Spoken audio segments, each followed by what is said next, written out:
তো আমাদের দেশের জনসংখ্যা কমাতে গেলে কি করতে হবে?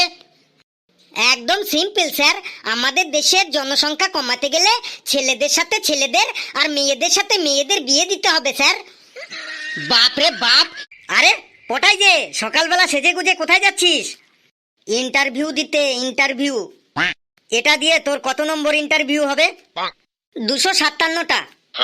তোর মনে হয় তুই কাজ পাবি? দেখবি এমন সব কোশ্চেন করবে তুই অ্যান্সারই দিতে পারবি না। পাবো মানে?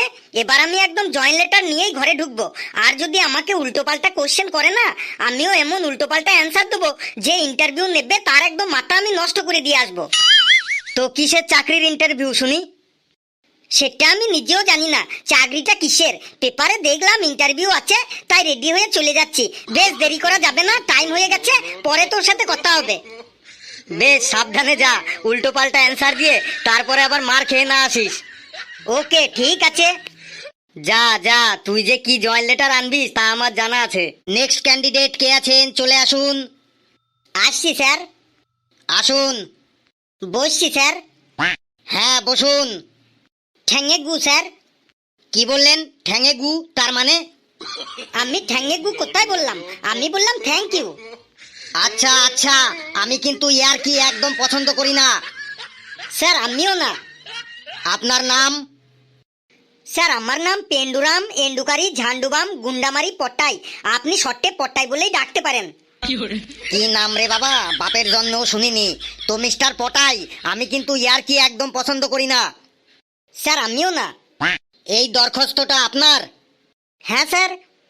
তো আপনি অ্যাপ্লিকেশনের উপরে ডিআর সব জানতা স্যার লিখেছেন কেন? আসলে স্যার আমি এখনো 256টা ইন্টারভিউ দিয়েছি, তো যারা ইন্টারভিউ নেন তারা তো সব জানে, তাই আমি তাদের সব জানতা বলে রেসপেক্ট করি। দেখুন, আমি কিন্তু ইয়ার কি একদম পছন্দ করি না। স্যার আমিও না। আমি কিন্তু আপনাকে সব সাবজেক্ট থেকে প্রশ্ন ধরবো, যদি সব প্রশ্নের ঠিকঠাক অ্যান্সার দিতে পারেন তাহলে আপনার চাকরিটা একদম পাকা। কোনো প্রবলেম নেই স্যার, আপনি আমাকে কাঁচা চাকরিটাই দিন না, আমি ঠিক কার্বাইড দিয়ে পাকিয়ে নেব। তার মানে কাঁচা চাকরি আপনি কার্বাইড দিয়ে পাকাবেন? তার মানে হলো স্যার, আমি আগে না ফলের আড়তে কাজ করতাম, লোককে কাঁচা কলা আম জাম কাঁঠাল সবই কাঁচা বিক্রি করে দিয়ে যেত, আর আমি সেই কাঁচা ফলগুলো কার্বাইড দিয়ে পাকাতাম। তাই আপনি আমাকে কাঁচা চাকরিটাই দিন না, আমি ঠিক পাকিয়ে নেব। কাঁচা জিনিস পাকা করার অভ্যেস আমার আছে স্যার। বেশি বকবক না করে চুপচাপ আমি যা কোশ্চেন করব তার ঠিকঠাক উত্তর দিন। আমি কিন্তু ইয়ার কি একদম পছন্দ করি না। আমিও না স্যার। বলুন তো, সূর্যগ্রহণ কাকে বলে? স্যার সূর্য যখন লজ্জায় চাঁদের পেছনে গিয়ে লুকাতে থাকে তখন তাকে সূর্যগ্রহণ বলে। আর চন্দ্রগ্রহণ? আর চন্দ্র মানে চাঁদ যখন সূর্যের ভয়ে পৃথিবীর পেছনে লুকিয়ে থাকে তখন তাকে চন্দ্রগ্রহণ বলে। কথাটা তো ঠিক বলেছেন, কিন্তু এই লুকালুকির কথা আবার আসছে কেন? আমি কিন্তু ইয়ার কি ঠাট্টা একদম পছন্দ করি না। স্যার আমিও না। বলুন তো মিস্টার পটাই, ধূমকেতু কাকে বলে? স্যার যে হঠাৎ করে উড়ে এসে জুড়ে বসে তাকেই ধূমকেতু বলে। ভুল অ্যান্সার। বলুন তো, মানুষ একমাত্র কি খেয়ে সারা জীবন বেঁচে থাকতে পারে? স্যার গালাগাল খেয়ে। আবারও বলছি, আমি কিন্তু ইয়ার কি একদম পছন্দ করি না। স্যার আমিও না। এবার বলুন তো, কোন নদীতে কোনো মাছ নেই? স্যার যে নদীতে জল নেই সেই নদীতেই মাছ নেই। Wrong answer. বলুন তো, কোন দেশের ভবিষ্যৎ কারা? স্যার সেই দেশের বেকার ছেলে মেয়েরা। বাবা রে, আপনি তো দেখছি একজন দার্শনিক। এবার বলুন তো, পাকা কলা না খেলে কি হয়? স্যার পাকা কলা না খেলে কলাগুলো দুদিন পর পচে যায়। এটাও রং অ্যান্সার। বলুন তো, বিবাহিত পুরুষরা সিনেমা হলে যায় কেন? স্যার ঘুমাতে। সে কি, ঘুমাতে মানে সিনেমা হলে কেউ ঘুমাতে যায়? হ্যাঁ স্যার, বিবাহিত পুরুষরা বাড়িতে চিৎকার চেঁচামেচির জন্য ঘুমাতে পারে না, তাই তারা টিকিট কেটে সিনেমা হলে গিয়ে ঘুমায়, যাতে তাদের কেউ কোনো ডিস্টার্ব না করতে পারে। ওরে বাবা, কি সাংঘাতিক যুক্তি আপনার। বলুন তো, আমাদের দেশের জনসংখ্যা কমাতে গেলে কি করতে হবে? একদম সিম্পল স্যার, আমাদের দেশের জনসংখ্যা কমাতে গেলে ছেলেদের সাথে ছেলেদের আর মেয়েদের সাথে মেয়েদের বিয়ে দিতে হবে স্যার। বাপ রে বাপ, কি সাংঘাতিক যুক্তি রে ভাই। স্যার বহু বছর ধরে গবেষণা করার পর এই যুক্তিটা আমি তৈরি করেছি স্যার।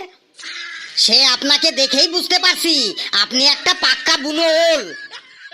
এবার ইতিহাস থেকে একটা কোশ্চেন ধরছি, বলুন তো হিউয়েন সাং কোন দেশ থেকে এসেছিলেন? স্যার হিউয়েন সাং চীন দেশ থেকে আমাদের দেশে এসেছিলেন। তো এবার বলুন তো হিউয়েন সাং আমাদের এই দেশটা ঘুরে কি বলেছিলেন? স্যার সবটা মনে নেই, যেটুকু মনে আছে সেটুকুই বলছি। চুং চাং চিং চিয়াং চুং চুং চিচাং চুং চাং চাং চুং চুং চিয়াং চুং চাং চুং চিং চাং চুং চুয়াং চুয়াং চাচুং চুং চুং টাং চুং চুং চিং চুং চুং। বাপ রে বাপ, আপনি কি বললেন আমি তো কিছুই বুঝতে পারলাম না, বাংলায় বলুন।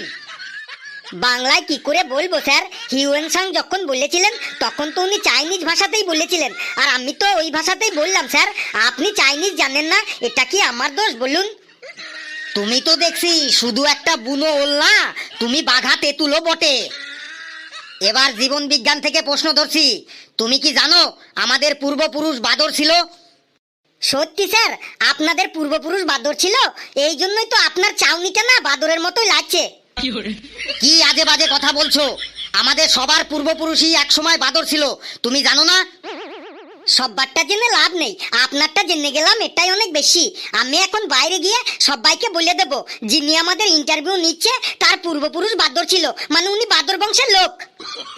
আরে আচ্ছা, মুশকিল তো, ব্যাপারটা একটু ভালো করে শুনুন।